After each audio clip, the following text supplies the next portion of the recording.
and you lying in the rain, in the shine. God is good all the time. God is good all the time. If he ain't, then you lying in the rain, in the shine. God is good all the time. And we are back, Coach, on this rainy evening, 1st and 45. It is definitely football season. And what I want to say is it a special deal that that game last night went 18 innings? It's almost like they're getting an extra game in the World Series this year. I mean, it's exciting for the fans. The ones that stayed up. Yeah, no, yeah. That's what I'm saying. Those who stayed up, then you know it's exciting for them because it was past everybody else's bedtime, like mine. Oh man. Had some friends that are Canadians, and that they were just devastated that 18 innings and they lost it on one pitch. But, so. It's probably if you're thinking in NFL today, you go twice, then it's a tie. That's right. Because if you look at the Cowboys records, so everybody, everybody gets the ball one time, and then if you don't do anything at the end of regulation, it's time. But football, unlike baseball, is different because they realize the injuries that happen with fatigue of the physical contact. Baseball, hey, it's not a physical sport. I guess the pitcher could get tired and hit somebody if from pitching, but I don't even know this, but I would wonder how many pitchers with 18 innings, how many pitchers pitched. Yeah, I know that it was 2 or 3 on the Dodgers side. Okay. I don't know about the other side because I know that they made it to the third guy that was in the lineup last night. So there might have been more than that. But anyway, Coach, we're missing the Bishop tonight. He's out and about doing his thing. Waving the towel. Avoiding us for the evening. Yeah. But I'm glad we're here. So let me just jump in with a little prayer, and then we'll hop on. Lord, we love you. Mm-hmm. We're thankful for you. We're thankful for what you're doing, how you're moving, and then the lives that are being impacted because of you, Lord. I pray, Lord, to see more people get in the game, more people chasing after you. In your name, amen. Amen. Well, Coach, as always, I like to start things off with the why. It's the hunger. America has a hunger crisis, 44 million people affected. Arkansas is the hungriest state of all. We're a couple of days away from SNAP benefits being turned off, a couple of days away from WIC benefits being turned off. This is a chance for the church to step in and show their neighbor they care, they love them, because this is going to be a hard crisis on a lot of families. It's about the widow. The United States has the highest population of children living in single-parent households with 24 million kids. It's about the orphan, 391,000 children in the U.S. living in the foster care system, nearly 4,000 of them right here in Arkansas. For a child aging out of foster care, 80% will have a child or be in prison within 2 years. 65% of them will experience homelessness. And here's the hard truth. Only half of teen moms finish high school. We've seen the teen mom epidemic go down, but it is still an epidemic. Mm-hmm. A lot of these young women facing teen pregnancy, it just doesn't change a moment. It changes an entire future for not only that mama, but that child. It's about poverty. Poverty grips 38 million Americans, and kids of color bear the brunt. Arkansas has 17,000 children currently experiencing homelessness. I saw a thing on Fox 16 this morning talking about that without these government benefits coming in, there will be 108,000 children that will just be forced deeper down into the poverty they have right here in Arkansas. And we know that contributes to things. It's about the addicted. By the time they hit their teenage years, millions of American kids have already experimented with drugs. 40,000 people die from overdoses every year. And it's about the prisoner. The U.S. leads the world in the total number of incarcerations. More than 2 million people at every Arkansan. Our vision is to see more people chasing their God-given dreams, and far too often those dreams are sidelined because of the zip code you were born in more than anything else. And we're blessed to be able to host First and 45 with you, Coach Fitz Hill. All of these facts I just mentioned are contributing factors to the one that we've got to change, The number one cause of death for a black male 0 to 44 is homicide. Not car accidents, not cancer, not heart disease. It is homicide. Think about that.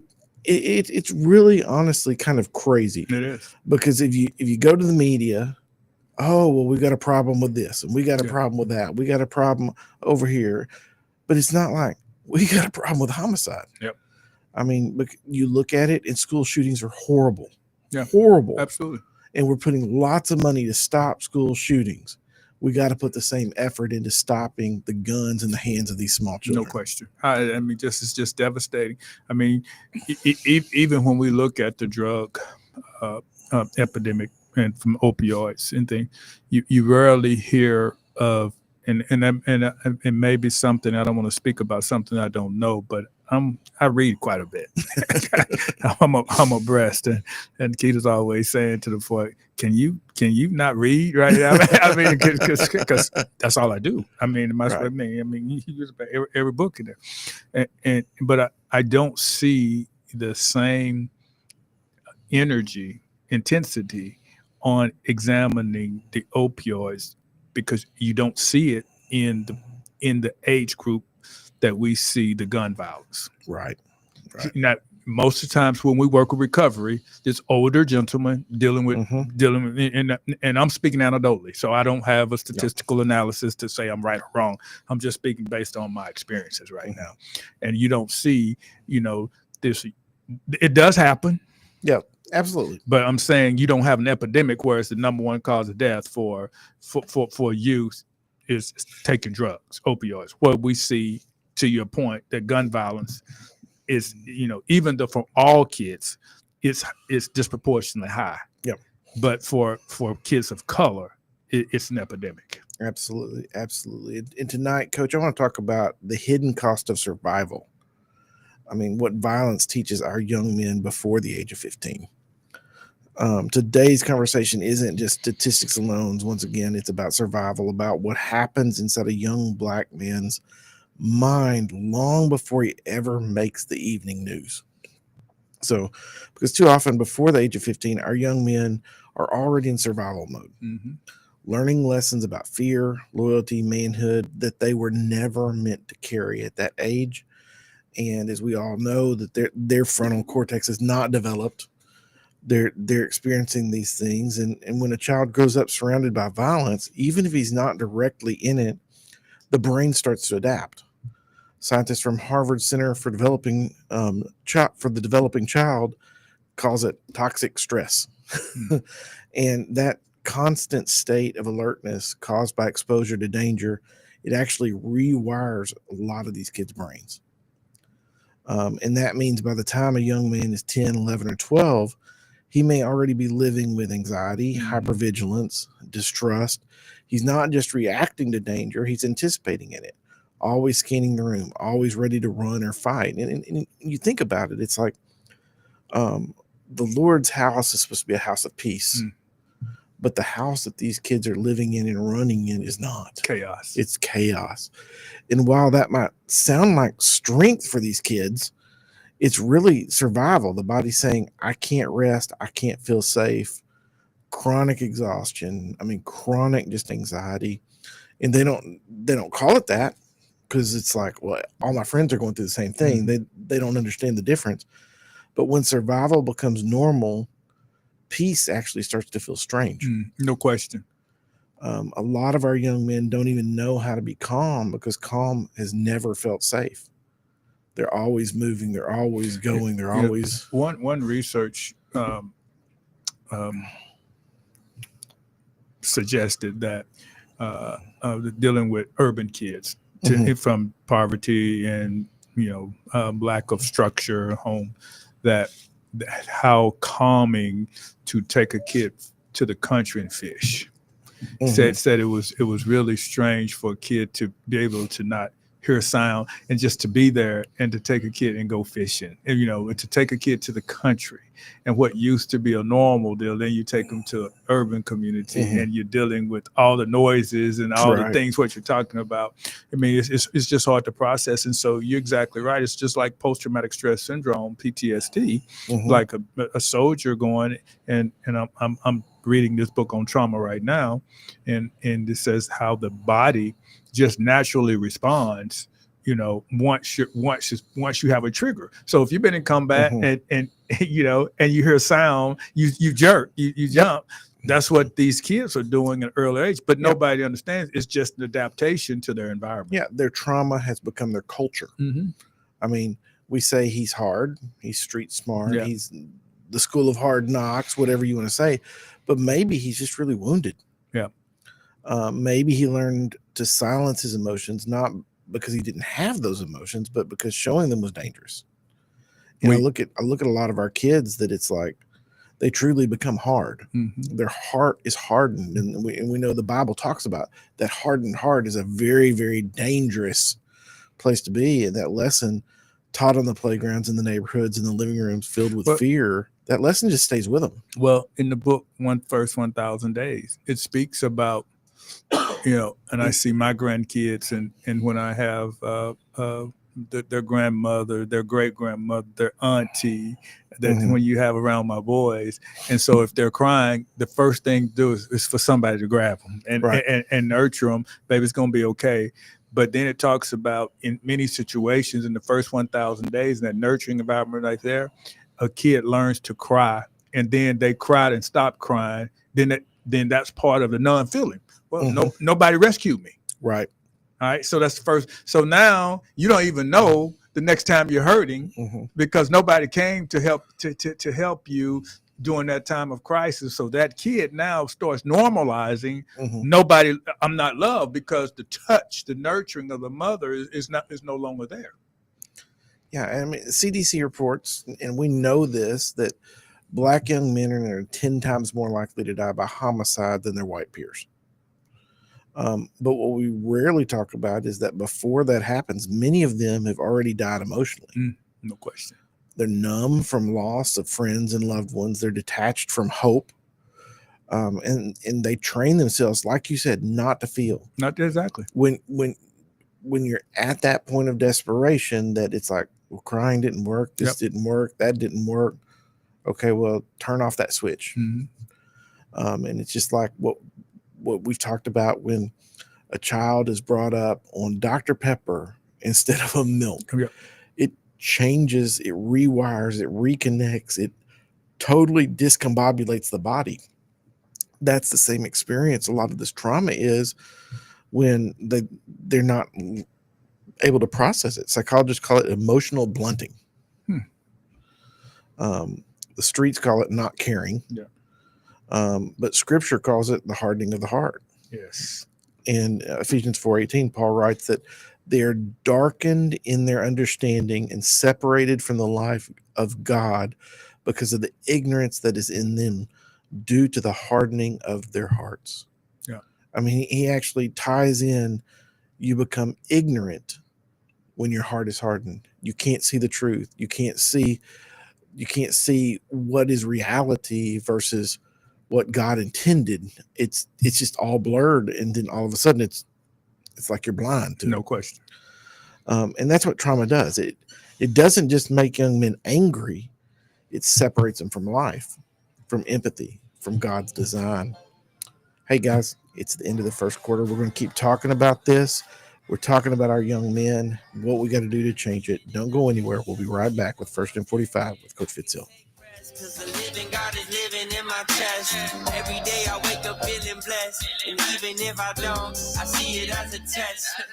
Cause I was lost until you found.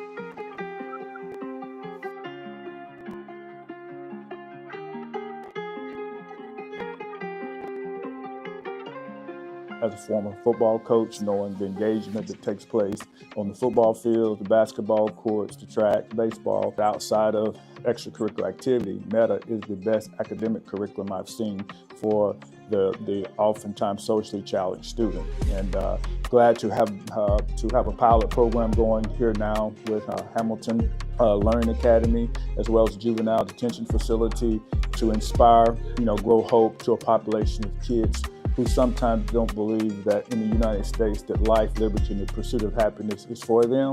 And so this opportunity allows them to see that, to feel that, and to engage in that, and to leave here thinking that I can do something that maybe they didn't think they could do prior to enrolling in the Meta 24 program.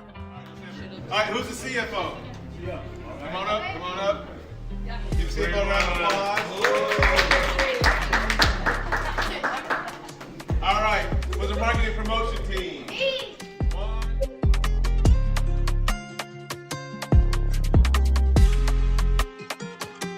My name's Shania, and I make this pillow. It's a baby pillow for babies. It can be for a boy or for a girl. It's saying, be what you want to be.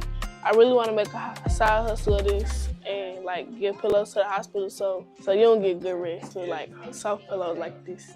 I want to 3D print some stuff that will help us in the world.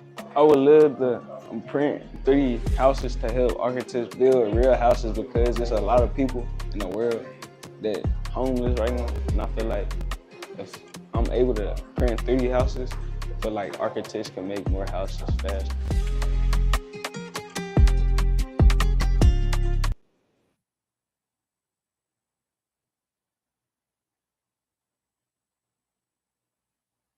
Hey, yeah, Holy Spirit, come into my life. Won't you wrap me up inside your life? Whoa, I know everything's gonna be alright, right. Best believe this shit gonna last for life. Whoa, make it better. You're my treasure. You forever. And we're back with First and 45 with Coach Fitz Hill.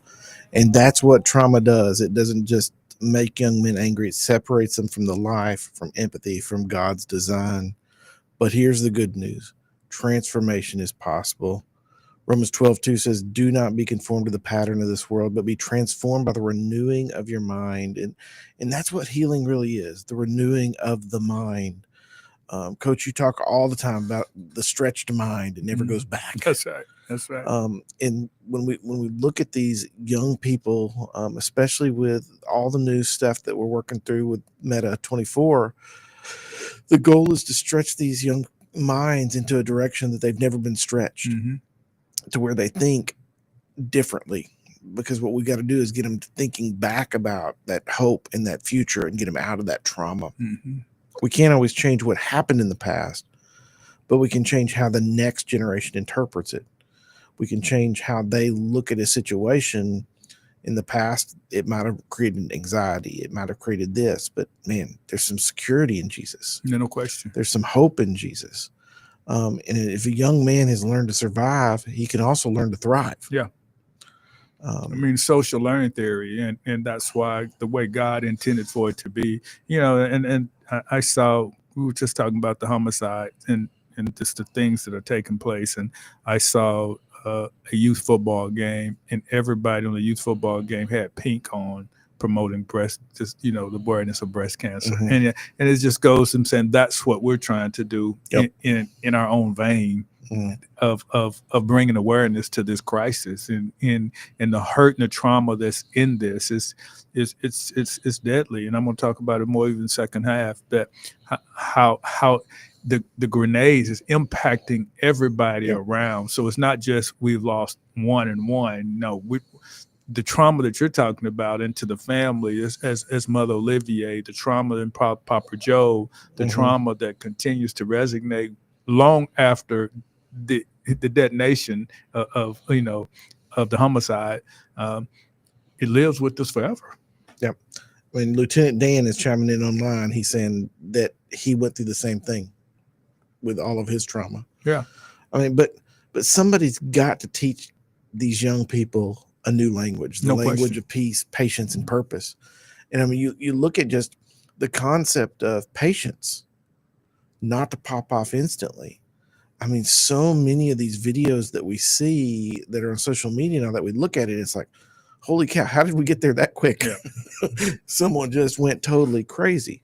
Let me give you an example. A friend runs a mentoring group. Every Saturday they meet with middle school boys just to talk. There's no lectures, no punishment, just kind of safe conversations. One of the mentors said this: at first, they don't know how to talk about feelings. They only know anger or silence. Think about it. Silence is a big one. But after a few weeks, they start to open up. You'll hear things like, I get scared sometimes, or I don't want to end up like my cousin. This is the stuff that's going through their mind. Right. That silence isn't just they're angry at you. That silence is they don't know how to process No this. question. Um, It's anxiety that's in them, and and probably what Lieutenant Dan was talking about. You don't know, what you're feeling, but you can bubble up in your stomach. You can hear the growling. You can hear the nerves activate. You don't know what that is, and I just realized how the pain, of losing my parents all within 6 weeks. I didn't know how to respond to that, and so I just put it in working hard, because it coming home, and mine was totally different, but it was still. I had to learn trauma nonetheless because I was coming home and I was lonely because I lived with my parents for 17 years. All right. So I was used to coming home, somebody waking me up, somebody saying, this is what you got today, okay. And I had a support system. Right. Then one day I don't have a support system. And everything changed. And so, it just really messed me up. I mean, I'm telling you, really, and I didn't know that, and I didn't know how I was responding, but I had people guiding me for 17, 18 years, and then I have the guide myself. Fortunately, Proverbs 22:6, raise up a child in the way he should go, and when he gets old, he will not depart. However, there were still challenges before me that I didn't know how to process, and things I had went through, I was still processing. And I'm saying this from a standpoint that I had a community of supporters. Right. Had not been for Washita, the president and the people letting me in school, all the things I was going through because, they knew me rather than a kid off the street and they were scared of. And so I had that, the nurture, the things that we're trying to do for the kids now. I had that opportunity. So many kids never get that because they don't have access. And that's why we're doing what we're trying to do with Meta 24 to give kids access coming out of the system. And I remember about 18 to 24 months ago, you gave a statistic that said that 85 to 90% of the kids who come out of juvenile detention facility without a strategic recovery plan will recidivate within 5 years with the average sentence of 12. So we already know that. So why are we not? That's the prevention, intervention, and diversion that we have to be, because now they're there. Okay, the rehabilitation is we're going to take them out, and then we're going to make sure that we divert them, so we prevent them and we intervene from them going back. And as faith communities, we can't just preach protection. We've got to model it. Yes, sir. We've got to create those safe places for those kids. We've got to create some safety nets so that when we talk about the widow side of things with 24 million kids living in single parent households, I mean, you had the extreme that you lost both, but we've got a generation that definitely has lost 50%. Yes. And there's a level of trauma in that. I mean, I've got some friends that they grew up and their dad lived just down the road and he had zero to do with them their whole lives. And then all of a sudden he reaches 40, 50 years old and he's decided, now that they're grown, I don't owe any money on them. I want a relationship with them. And it's like, man, it's too late. Right. You've blown that. But there were people in those kids' lives that, just like what you did, they were there for them. We as the church have got to do that. We've got to create youth groups. We've got to create mentoring opportunities. We've got to create job opportunities for these young kids to get a chance at getting in a community that can speak life to them instead of the death that they're now receiving. Because when a young man walks into a church or a youth center, he should feel what safety sounds like. I mean, he should walk in there and it's just all of a sudden all the noise of the world should just go away. Yeah, that's right. And there should be a peace that overcomes, and that peace that passes understanding. He should hear men talk about patience. He should hear women speaking life over him, elders modeling forgiveness. He should learn that peace isn't a weakness. It's purely strength that's under control. And we love to quote that verse, no weapon formed against me shall prosper. But weapons don't just come as bullets. Right. Sometimes they come as beliefs.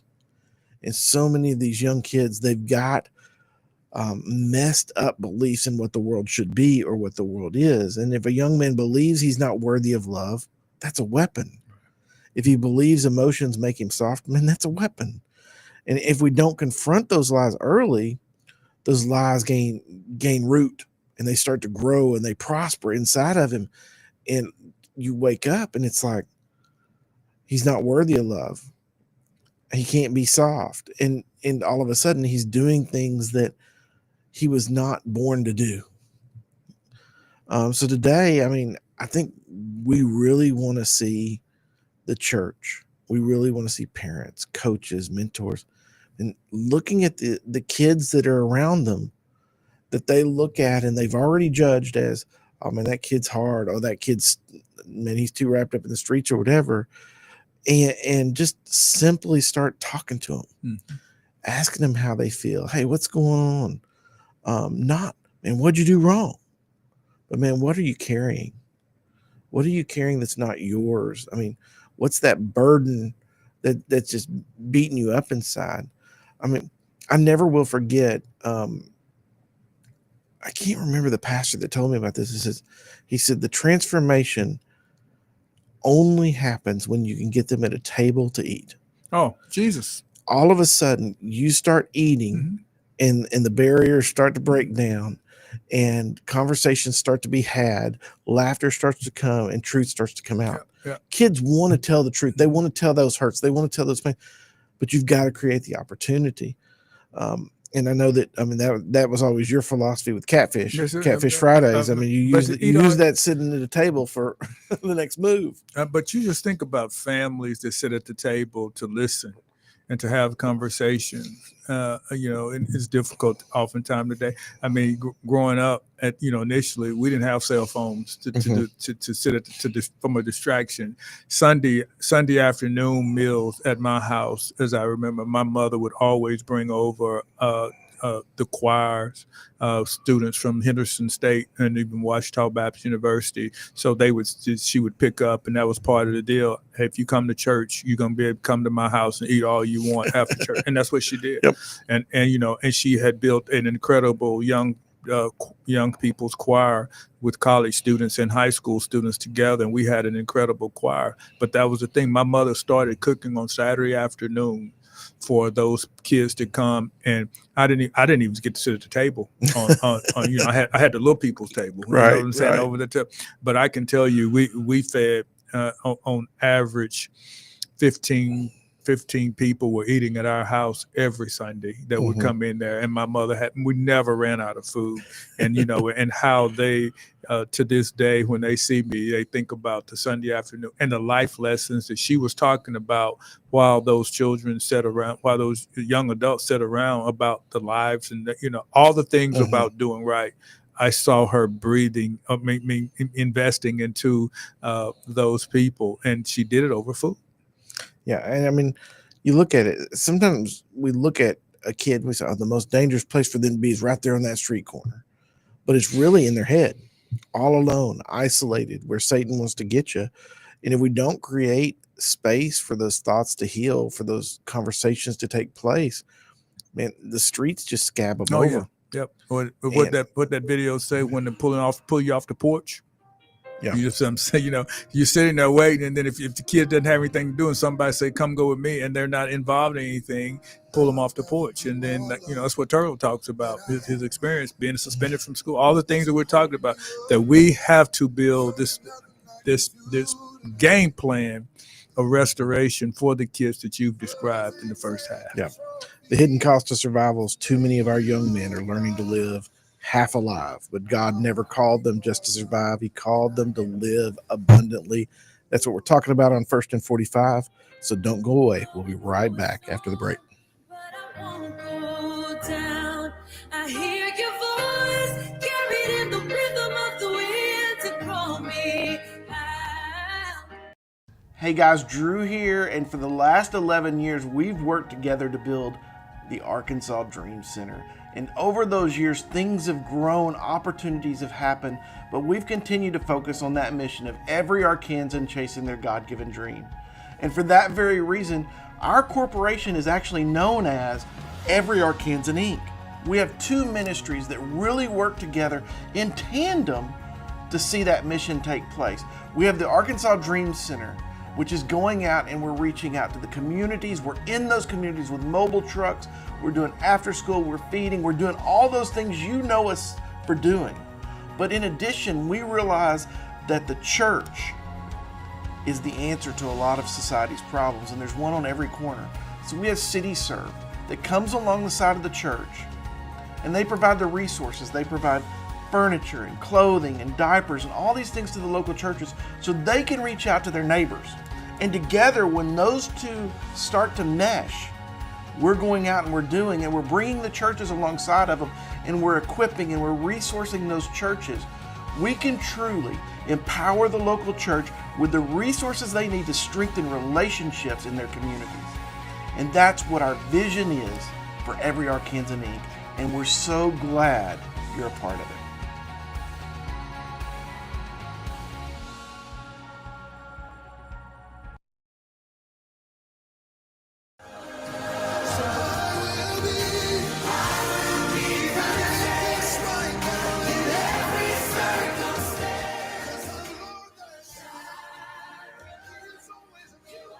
And we are back with First and 45 with Coach Fitz Hill. Coach Daniel commented online. He says the anxiety is from never knowing what is going to happen at home.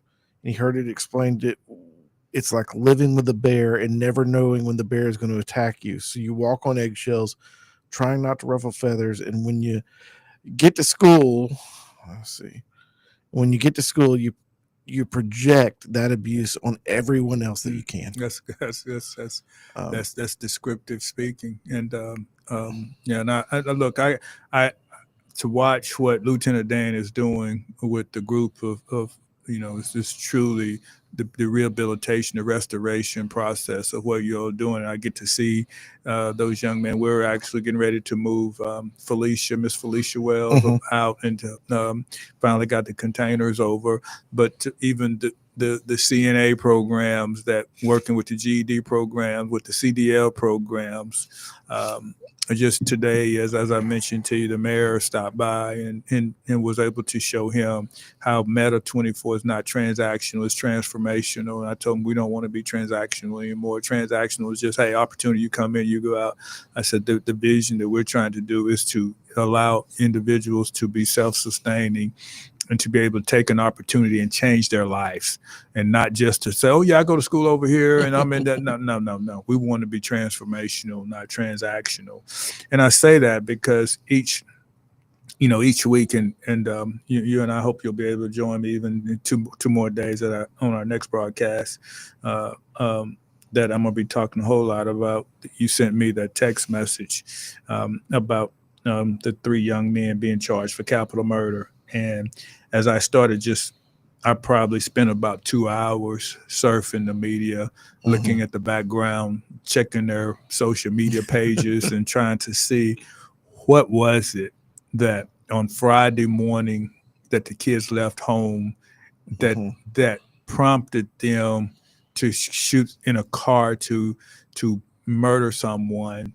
And now all 3 of those, you have one dead. The name of the young man killed, the teenager killed, 17-year-old killed, 16, 17, and 18-year-old charged. So that's the homicide grenade that we're often talk about. The one kid, which I'm going to go in hard on Thursday, not on that, but the fact of the matter is how this declining population of Black male athletes continue to the quality continues to decline because of individuals who had a full scholarship offer to play football at Arkansas. He had 2 scholarships as a junior. So, I mean, that lets you know he had got offered a scholarship, his junior year. Most people, that's a senior year you get, but if you're junior, it's already forecast, wow, he can play. But he will never make it because he's charged with capital murder at this particular time. And for a juvenile to be charged with capital murder, it's very intensive. I mean, it's not, because normally you've given benefit of the doubt, but the evidence has to be strong to charge a juvenile as an adult. So you have all three. The 18 is an adult. The 16 and 17-year-old are both teenagers, but they're both charged adult. So that's capital murder that they're charged with. And so when you look at, if you go to court, in those cases, you're looking at life without parole. If you plead, in these cases, you're looking at 40 years minimum. And that's 100% serving time now. So now just think about this. You're 17 years old. Just think about this as and now if you're going to do 40 years of your life that you're going to plead so you can get out before you turn 60. Okay. Your life is just thrown away. And so I can't imagine, and I keep saying, everybody is feeling that pain. Right. Which we're talking about. And so my deal and what you were what you were talking about early on is how did this happen that you are in a situation and you feel like that it's required for me to use a gun to settle our differences, and now all our lives have been changed. Yep. I mean, when you talk about grenade, you're talking, one dead, 3 wounded. That's exactly right. And so, and these really, you got life, that you're facing if you go to court and try to win, and your life without parole. So the deal is right now, you're just trying to sit here and say, all right, the prosecutor, all these cases that they're facing, you're just trying to find a situation, say, we have the evidence. You want to take a plea? Okay. So now these three are, in most cases, and why you see the growth of the prison population continue to rise is because of these long sustaining sentences that are being stacked. And so used to when you were going in and you were doing 5 years, but when you have the foundation of homicide and attempted homicide, you have a major stacking of the prison population that continues to rise, and I just can't imagine what happened in those 3 kids' lives, and that could lead to the death of, obviously they knew him.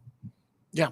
And I don't know if, and maybe they didn't, but it called attempted robbery. I have no idea, but I was grieving. I was grieving this whole situation while I was just going through. And then, when you're talking about emotional blunting, I thought about that word because obviously you have to have some blunting going on in your heart to take a trigger and just shoot into a car, to know that you're trying to kill somebody. Yeah. I mean, it's one thing as we were growing up to fight with fists, and to duke it out, but you realize you're going to see them tomorrow. Yeah. And I mean, I think what was so interesting about growing up as a boy, we would get in a fist fight, and the next day we were throwing the football together. No question. Now it's like it no longer, even the concept of restoration of a relationship is even in the thoughts. It's like terminate. Right. And it just breaks your heart that is where they go in their heads. And it talks about, that talks to the mental illness that we're talking about. It's like, it's not even rational.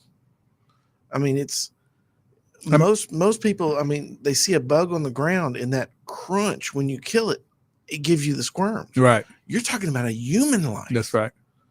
A living, breathing creature, just like you, created in God's image, that you're just willing to just end. Yep. And really, you got to say, what could you be thinking? But this goes back to the trauma and the things you're talking about, because let's backtrack back to the 50s and 60s. And as I go back and look, because I'm looking for the right game plan to try to execute. And what you find is that during segregation, particularly what we're seeing in communities, rarely were police monitoring needed in the hallways of schools. This is so. And listen, I know that there is a different set of killings taking place in the United States of America. You have the mass shootings, and I don't focus on those, and I hope somebody will spend the time doing that. I'm focusing on the demise of this community that I'm talking about, the African American community. That Drew, as I started looking at these numbers and realizing that in before the 21st century, in the 80s and 90s, Black Americans were the second leading minority in the United States of America. Now, if you go back and look at before the mass incarceration starts taking place in the 80s and the 90s, the drug epidemic and the 3-strike law, all those type of things are contributing to the rise of the prison population.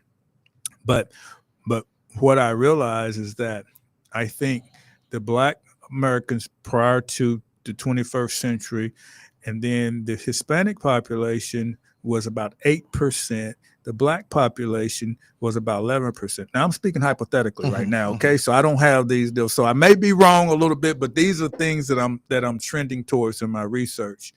But what I'm asking the question is, how did the Hispanic population past the African American population, which now I'm thinking it's 18 to 19%, and the African American population has only grown from 11% to 13.6%. With that, you have 6.7% of that being Black men, which now you realize the 2% population that you are looking at, and you look at the marriage population or those who are what they would say marriageable, that they potentially could be married. Right. That number decreases even more. So you have a disproportionate number of men in our population. I said the 2 to 3% that we're talking about that are responsible. 2% population responsible 56% of the homicide that we're speaking about. And so as I continue to look and say, well, how is that impacting society? Well, tremendously, because if you are in the grave, if you are in prison, you can't reproduce. So now if you go back and say, now if you look at the Hispanic population has passed us. And so if you go back and you think about the 450,000 Black men who have been murdered in the United States since 1950, and you want to see if those individuals, so 450 have been murdered, what's the impact of those 1 to 2 going to prison, really 2.5 on average going to prison, that's convicted.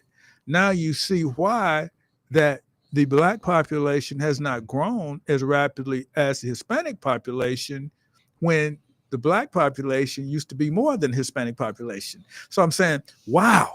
And so now you start looking at what impact does that have on the NFL and the NBA when I'm start looking at college football, the number of kids who normally would play. And then I go and look in Pulaski County, the last research numbers that I had from 22 and 23, I don't have 24 and 25 yet, but you had 47 juveniles in Little Rock charged as adults for violent crime. 47.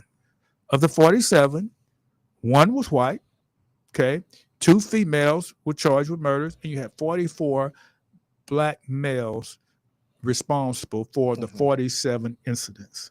Now, understanding the tracking mechanism that you can look at. So what I did, of those 44, I was able to interview 9 of them, talk to them. And their stories, to the point that you were talking about, were so similar in their life experiences. Teenage mothers in poverty, elementary school suspension, dropouts. Now think about 14 and 15-year-old young men, and thinking about it like this. And, if there were not, of the 44, if there were only 5 Black young boys, because they were teenagers, right? Okay, that committed the crimes, we would have decreased the crime by over 88%. So now this is the population that I'm saying that we have to work with, because that's where we get the greatest return. And that number was coming from the 2% population that we're talking about. So understanding if we were able to impact this particular population that we're talking about, we would almost reduce 90% of the violence. And so we're going to change everything. Totally change everything. So so that's why I'm focused on that. Don't ask me to work on anything else, because this is where we get our greatest return. Hey, stay tuned for the fourth quarter. We'll be right back. Pastor Drew, Coach Fitz, 1st and 45. We're identifying social determinants contributing to the homicide epidemic, killing black males before the age of 45.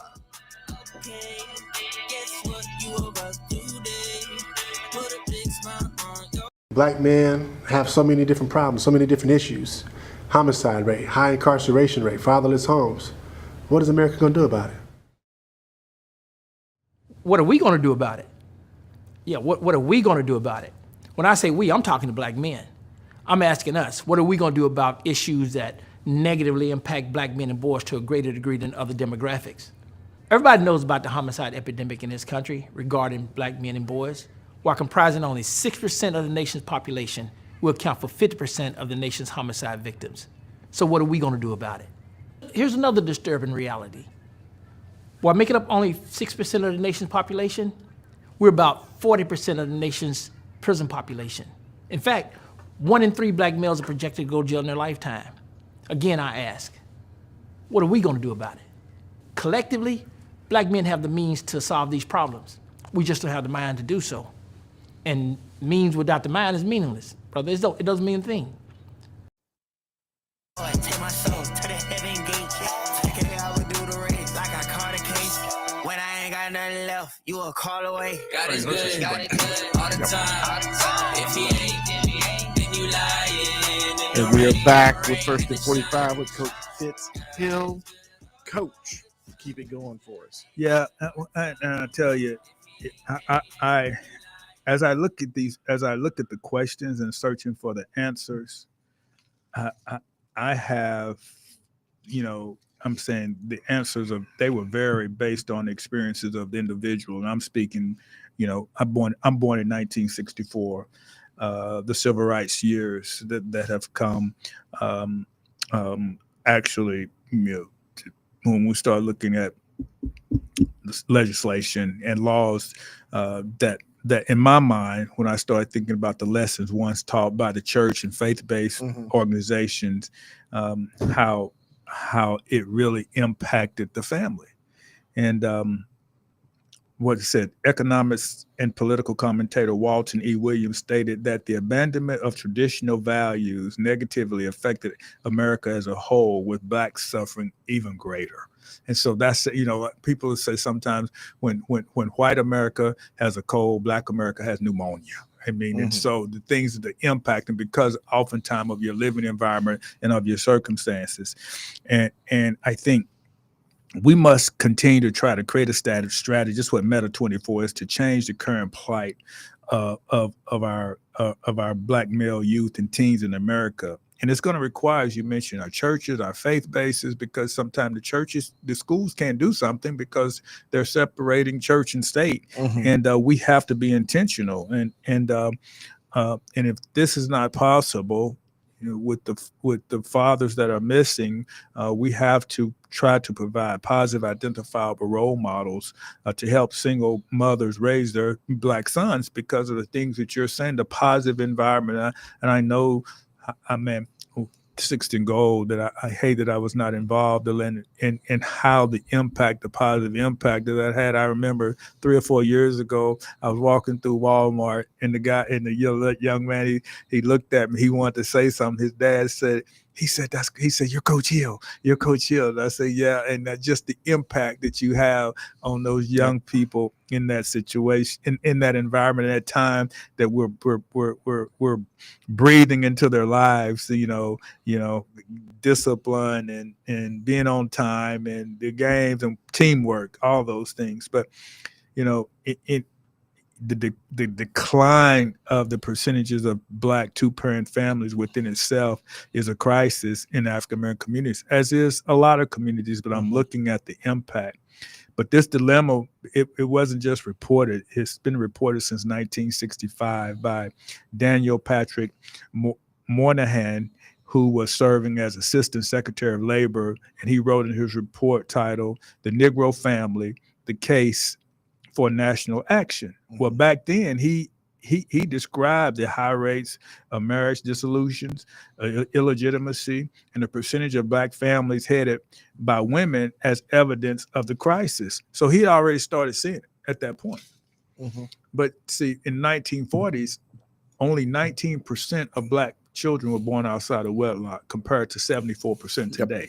And so until we fix that, and I'm saying, and listen, yes, if you're listening to me, I know everybody has that problem. Okay, I mean, it's higher in every ethnicity than what it was, but there's nobody with this high of a illegitimacy rate in the United States at this particular time. So we must address that and look why is that trending like it is? And poor, we were poor back during the Depression in the 30s and 40s. And if you go back and look from 1865 to 1890, that was the highest growth of education progression that we've seen as a group of people. And so in that, because we had community, and what has been fractured now for our community is what we're trying to reheal in our community at Arkansas Baptist College. And that's why I've been committed to it as the former slaves were in 1884, when they realized that it was necessary to start an institution to educate the sons and daughters of former slaves who did not have access, who were going to build. That's how Black Wall Street was built. That's how 9th Street was built. It was not built blaming other people, and which, hey, listen, I got it. You know, I understand it. But I also realized after visiting Africa, Rwanda, after being in Desert Storm, and how blessed we are for the opportunities that we have. And the thing that we're going to try to do is to build a self-sustaining environment where our kids will understand that you have the opportunity, even with the barriers, to pursue life, liberty, and the pursuit of happiness, because God can make a way when there's no way. But as you look at this, his forecast was accurate. And, and even in the late 1880s, over 70% of the Black families were intact. So if you, and I want you to think, and when I started reading about this, if there was even a time that life should have been dysfunctional, it's coming out of these times like this, but because we had a family structure. And and there's so much more that I must learn about, the history of how things were and why we are facing the crisis that we're facing today. But, we got to understand the opportunities that are available to us and how we can provide educational access, life skills training, and because we said it 2 weeks ago on the air that 763 high school GED diplomas were given out in prison. Now the highest ever, and that was just one graduating class. And so I'm saying we're realizing now that going to prison and listen, I'm excited because we're going to be working to do some certain things as well. Yeah. But can you imagine if they were not probably disengaged? And that's what the Meta 24 is for, the disengaged child, that they never probably would need to have to end up in prison. Yeah, we're looking at when you start talking about the single parent kind of thing. With just this shutdown, you're talking about losing SNAP, you're talking about losing WIC. We've already started seeing the daycares that are shutting down and all this. The impact and the wedge that it's going to drive in these kids on a single parent is even greater than I think any of us really realize. But that would have had zero impact on the structured family that we're talking about, or it would have had minimal impact. Right. But when you start looking at these things, it's like you don't realize how powerful the family is. That when the government fails them, man, they've got a mighty grip around things. Yeah. That Because, I mean, you look at the single moms, when daycare's closed, they have to choose not to go to work or leave their kids alone at home, which is not really an option. And so all of a sudden, there's this snowball effect on these families in this trauma and this drama. And when you start to look at it, it all boils back down to, man, had we just gotten this man and woman being married before they have kids, getting jobs, graduate, the sequence of events, I mean, it has this resolution effect that prisons aren't going to have. Right. And you look at just the education thing, I think it's so interesting. The CEO of NVIDIA, which is the largest AI chip manufacturer out there, he came out and said the next generation of millionaires are going to be electricians and plumbers. Yeah, sure did. That we need them to build our data centers, to build our buildings, to build the infrastructure for all this AI and all. And I'm just like looking at that, I'm like, man, if this is not a statement for alternative education, no question, for opportunity for all, then there's nothing else. I mean, you take Walmart paying drivers $100,000+ a year, plumbers, electricians potentially being millionaires. I mean, this isn't a college thing. This is an opportunity thing, and the opportunity is out there for all these kids, whether it's a GED from prison or it's the greatest college degree that you can get in the world.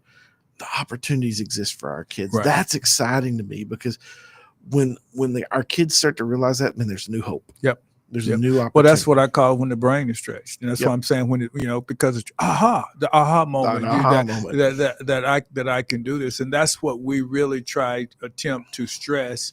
And Peter made a good a video piece of what we're trying to do in stretching the brain, and we're going to share that, so we'll have that on next week. But man, we're so excited about this Meta Lab that we're getting ready to Meta Boot Camp that's going to be December 1st to December 19th. If you have anyone who has completed college and need an opportunity to come in, it's going to be a 3-week intensive intro to business, intro to entrepreneurship and physical education. You can get 9 hours. It's going to be all day, 9 to 9. Get your snack, go to bed at 10, and then we'll get back up and start again. And it's going to be great, but it's not going to be, it's going to have minimum lecture, and then it's going to be applied learning to what you do to being able to own your own business and creating a mindset. One of the books that we're going to be using is by Clifton Tober, who owns the Ice House. It's going to be talking about his Uncle Cleve, who in the Delta of Mississippi was a sharecropper, but he owned the Ice House, and he was able to share. He had a game plan to sell ice to both black and white people during the segregated time to be successful. Even though he had to make his deposit in the back of the bank, he found a way to make it. He found a way. That's what I'm. There's a way. There's a way. Even maybe not right, but hey, he was able to share a life and giving his family hope. And we're going to be talking about that mindset. So until then, we'll talk more about it next week as we gear up for it. But hey, if you have anybody, reach out to me and we'll be able to get them signed up, and we'll have information. Hey, it's 1st and 45 with Coach Fitz Hill, Pastor Drew. Thank you for joining us. We'll be back here next Tuesday to speak more. You have something you want to talk about, hit me on Facebook, Instagram, X, or LinkedIn, and we'll get right back to you. Pastor Drew, close out in the word of prayer. Lord, we love you. We thank you for tonight. We thank you for what you're doing, and we pray that people will see hope in their situation, see hope past what's holding them back, Lord. In your name, amen. Amen. Till next time.